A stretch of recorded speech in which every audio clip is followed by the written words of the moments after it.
Words with different meaning but similar pronunciation, Part 2. Ame, ame, ame, ame. Kaeru, kaeru, kaeru, kaeru.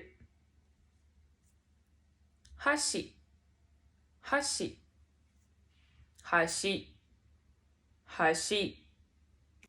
Are you learning Japanese but don't know if you're saying things right?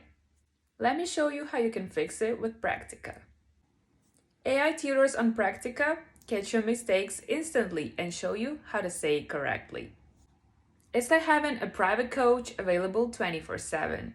If you want to sound like me, definitely stop scrolling and start studying Japanese with Practica. Link in my bio.